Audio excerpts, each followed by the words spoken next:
Good morning, सुप्रभात। कैसे हैं आप सभी। मैं अतुल कुमार शर्मा एक बार फिर आप सभी का अपने YouTube channel free chemistry by Sharma ji पर हार्दिक स्वागत करता हूं। बच्चों, हम लोग इस समय केमिकल काइनेटिक्स यूनिट को कंप्लीट करते हुए धीरे धीरे बच्चों आगे बढ़ रहे हैं और आज हम लोग अपने इस लेक्चर में एक बहुत ही मज़ेदार, बहुत ही इंटरेस्टिंग टॉपिक को पढ़ने वाले हैं। बच्चों, आज का जो टॉपिक है वो बताने से पहले मैं एक बार फिर आपसे कहना चाहूँगा कि जो भी स्टूडेंट्स नए जुड़े हैं मुझसे, वो सबसे पहले मेरे चैनल को सब्सक्राइब कर लें और बेल आइकन को ज़रूर प्रेस करेंगे ताकि मेरे द्वारा अपलोड की जाने वाली लेटेस्ट वीडियोस की नोटिफिकेशन आपको सबसे पहले प्राप्त हो सके। बच्चों, आज का जो अपना टॉपिक है उसको जिस तरह से मैं आपके सामने रखूंगा, मैं उम्मीद करता हूं कि आपको आज के लेक्चर में ही वो सारे पॉइंट्स क्लियर हो जाएंगे। आपको एक काम करना है, आपको कॉपी और पेन लेकर के मेरे साथ में रहना है और एक एक पॉइंट्स को जो मैं आपके सामने रखूं उसको अपनी कॉपी पर आपको नोट करना। वीडियोस को पूरा देखेंगे। वीडियोस को अगर आप पूरा देखेंगे तभी बच्चों मेरे द्वारा बताए जाने वाले सारे कॉन्सेप्ट को आप समझ पाएंगे। तो चलिए स्टार्ट करते हैं। आप सभी लोगों ने कॉपी पेन ले लिया होगा और आज मैं स्टार्ट करने वाला हूं difference between molecularity of a reaction and order of reaction, अर्थात अभिक्रिया की आणविकता और अभिक्रिया की कोटि में बच्चों मैं आज अंतर बताने जा रहा हूं, उसको बहुत ध्यान से हम लोग नोट करें। तो मैं एक तरफ बच्चों यहां पर अभिक्रिया की आणविकता को लिखता हूं, आणविकता। एक तरफ बच्चों मैं आणविकता को लिखूंगा और वहीं दूसरी ओर मैं कोटि की बात करूंगा। एक तरफ अभिक्रिया की आणविकता और एक तरफ बच्चों अभिक्रिया की कोटि का हम लोग जिक्र करेंगे। मैं एक एक करके दोनों में डिफरेंस आपके सामने रखूंगा, आपको अपनी कॉपी पर नोट करना है और जब यह लेक्चर बच्चों कंप्लीट होगा तो मैं उम्मीद करता हूं कि आप सभी को आज के बताए जाने वाले एक एक टॉपिक को आप आसानी से समझ चुके हो। सबसे पहले जो अंतर इन दोनों के बीच में आता है बच्चों, वह अंतर मैं आपके सामने बताना चाहूंगा। सबसे पहला अंतर नंबर 1, यह जो बच्चों आणविकता है, किसी भी रिएक्शन की मॉलिक्युलरिटी एक थ्योरेटिकल पोर्शन है, एक सैद्धांतिक मान है। मैं यहां पर इसको पॉइंट आउट भी करता जा रहा हूं। किसी भी अभिक्रिया की जो आणविकता है बच्चों, यह सैद्धांतिक मान, यह सैद्धांतिक मान, सैद्धांतिक मान है, यह एक थ्योरेटिकल पोर्शन है। जबकि दूसरी ओर अभिक्रिया की जो कोटि है, ऑर्डर ऑफ रिएक्शन बच्चों, यह एक प्रायोगिक मान है, यह एक प्रायोगिक मान है। मैं यहां पर नोट कर देता हूं, यह एक प्रायोगिक मान है। तो ध्यान रखना बच्चों, यह एक्सपेरिमेंटल व्यूज के दृष्टिकोण से, एक्सपेरिमेंटल वेज के थ्रू हम लोग इसको आइडेंटिफाई करते हैं और यह बच्चों थ्योरेटिकल के द्वारा हम लोग इसको आइडेंटिफाई करते हैं। अर्थात यह सैद्धांतिक मान है और यह जो कोटि है बच्चों, यह एक प्रायोगिक मान है। तो आई होप आपको यहां तक पहला अंतर समझ में आ गया होगा। कोटि कैसा मान है? कोटि प्रायोगिक मान है, जबकि आणविकता एक सैद्धांतिक मान। क्लियर होगी बात। चलिए मैं दूसरे पॉइंट की तरफ बढ़ता हूं। बच्चों, दूसरे पॉइंट का जिक्र करेंगे। हम लोगों ने जब आणविकता पढ़ा था तो उस समय मैं काफी बातें बता चुका था। दूसरी बात बच्चों यह है, मॉलिक्युलरिटी है क्या? मैंने बताया था कि मॉलिक्युलरिटी रिएक्टेंट के चाहे मॉलिक्यूल हो, चाहे आयंस हो अथवा एटम्स हो, उनकी संख्या किसी भी रिएक्शन में पार्टिसिपेट करने वाले रिएक्टेंट के चाहे मॉलिक्यूल, चाहे आयंस, चाहे एटम, उनका जो नंबर है, उनकी जो संख्या है, वह आणविकता कहलाती है। फिर से एक बात सुन लीजिएगा, किसी भी रासायनिक अभिक्रिया में भाग लेने वाले अभिकारी अणुओं की संख्या अभिक्रिया की आणविकता कहलाती है। तो मैं यहां पर इसको नोट करता हूं। अभिक्रिया में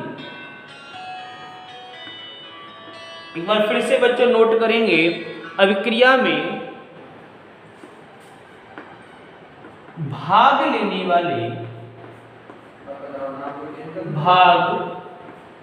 वाले अभिकारी अणुओं की संख्या, अभिकारी अणुओं की संख्या। आई होप आपको ये दूसरी लाइन भी क्लियर हो गई होगी। आणविकता क्या है? किसी भी रासायनिक अभिक्रिया में भाग लेने वाले अभिकारी अणुओं की संख्या, यही क्या कहलाती है? आणविकता कहलाती है। इतनी बात क्लियर हो गई। अब दूसरी ओर हम लोग कोटि की बात करेंगे। तो कोटि की डिफिनेशन क्या हो सकती है, मैं उसको यहाँ पर लिखता हूँ, आप लोग देखें और दोनों में अंतर आप लोग आराम से अपने आप आइडेंटिफाई कर पाएंगे। तो देखिएगा, हम लोगों ने इसकी बात तो कर ली, अभिक्रिया में भाग लेने वाले अभिकारी अणुओं की संख्या आणविकता कहलाती है। अब हम लोग कोटि की बात करेंगे। कोटि देखिएगा, चूंकि कोटि एक प्रायोगिक मान है, इसीलिए मैं यहाँ पर लिखता हूँ कि प्रयोग द्वारा निर्धारित, प्रयोग द्वारा निर्धारित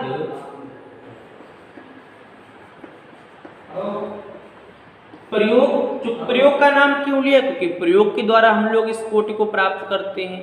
तो प्रयोग द्वारा निर्धारित वेग समीकरण में एक एक बात को बहुत ध्यान से आप लोग लिखेंगे और उसको याद करेंगे।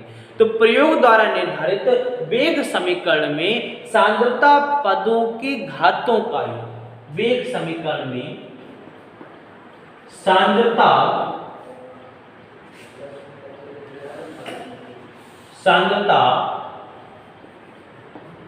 पदों के घातों का योग, बहुत ध्यान से एक बार फिर से रिकॉल करेंगे इसको। प्रयोग द्वारा निर्धारित वेग समीकरण, प्रयोग द्वारा निर्धारित वेग समीकरण में सांद्रता पदों के घातों का जो योग है वह कोटि कहलाता है। क्या कहलाता बच्चों? कोटि कहलाता, कोटि कहलाता। तो आई होप आपको कोटि की भी परिभाषा क्लियर हो जाएगी। प्रयोग द्वारा निर्धारित वेग समीकरण में सांद्रता पदों के घातों का जो योग है बच्चों, उसको हम लोग कोटि कहते हैं। तो ये दो अंतर आपके समझ में आ गए होंगे। अभिक्रिया में भाग लेने वाले अभिकारी अणुओं की संख्या आणविकता कहलाती है, और प्रयोग द्वारा निर्धारित वेग समीकरण में सांद्रता पदों के घातों का जो योग है बच्चों, उसको हम लोग कोटि कहते हैं। तो क्लियर हो गई बात। चलिए हम लोग थर्ड पॉइंट की बात करेंगे। मैं इसको रफ की देता हूं, आप चाहे तो एक बार इसका स्क्रीनशॉट भी ले सकते हैं। चलिए बच्चों, मैं इसको रफ की देता हूं।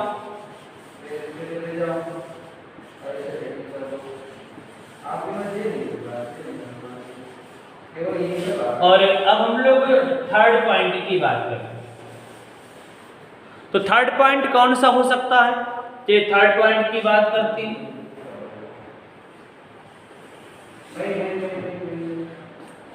थर्ड पॉइंट की बात करते हैं बच्चों। आणविकता की अगर हम लोग बात करें तो आणविकता में जो अभिकारी अणु होंगे उनकी संख्या 1 हो सकती है, 2 हो सकती है, 3 हो सकती है। अर्थात मैं कह सकता हूं कि जो मॉलिक्यूलरिटी ऑफ रिएक्शन है, अभिक्रिया की जो आणविकता है, उसका मान कभी भी शून्य नहीं हो सकता। कोई ना कोई तो अभिकारक उसमें पार्टिसिपेट करेगा ही। अगर एक पार्टिसिपेट करता है तो यूनिमॉलिक्यूलर रिएक्शन, दो पार्टिसिपेट करते हैं बी मॉलिक्यूलर रिएक्शन, तीन पार्टिसिपेट करते हैं ट्री मॉलिक्यूलर रिएक्शन अथवा ट्री अणुक अभिक्रिया कहलाएगी। तो इसका मतलब हुआ कि आणविकता का जो मान है वह कभी भी शून्य नहीं हो सकता, कभी शून्य नहीं हो सकता। अभिक्रिया की जो आणविकता है बच्चों में कभी शून्य नहीं हो सकती, आपको ध्यान में रखना, क्योंकि अभिकारक अणु निश्चित रूप से भाग लेंगे। परिभाषा ही यही है, अभिकारी अणुओं की संख्या आणविकता कहलाती है। जबकि प्रयोग द्वारा अगर हम लोग मान निकालते हैं तो बच्चों जो प्रयोग द्वारा मान निकाला जाता है वह मान शून्य भी हो सकता है। एक बात का ध्यान रखिए, अर्थात कोटि बच्चों प्रायोगिक मान है, प्रयोगों द्वारा ज्ञात की जाती है, तो कोटि का मान शून्य भी हो सकता है। तो मैं यहां पर लिख देता हूं कोटि का मान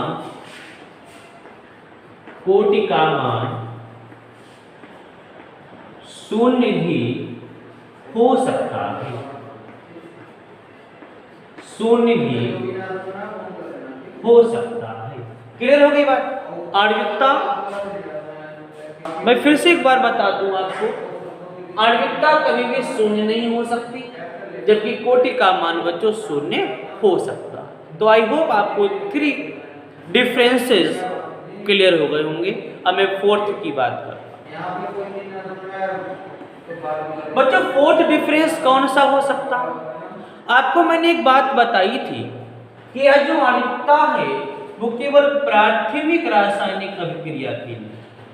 आपको डिफिनीशन जब मैंने बताई थी आणविकता की, वहां पर मैंने जिक्र भी किया था प्राथमिक रासायनिक अभिक्रिया का या फिर सिंगल स्टेप रिएक्शन का जिक्र किया था। तो यह जो आणविकता है वह प्राथमिक रासायनिक अभिक्रिया के लिए, मैं यहाँ पर नोट कर रहा हूं, प्राथमिक रासायनिक अभिक्रिया, ऐसी अभिक्रियाएं जो सिंगल स्टेप में बच्चों पूर्ण हो जाती हैं, सिंगल स्टेप में पूर्ण हो जाती हैं, वही बच्चों प्राथमिक रासायनिक अभिक्रियाएं अथवा सिंगल स्टेप रिएक्शन कहलाती हैं। तो प्राथमिक रासायनिक अभिक्रिया के लिए ही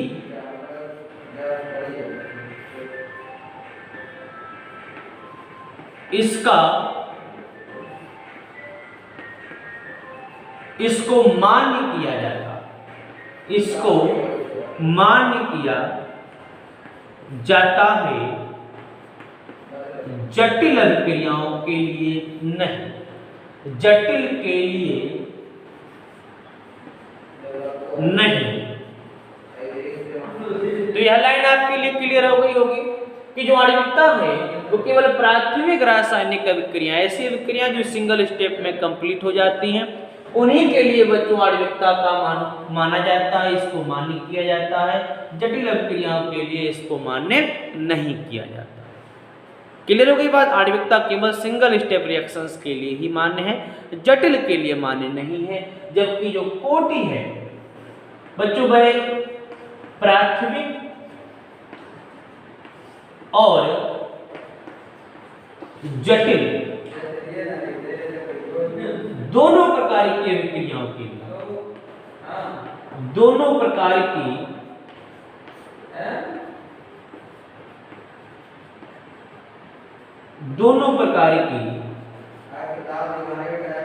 अभिक्रियाओं के लिए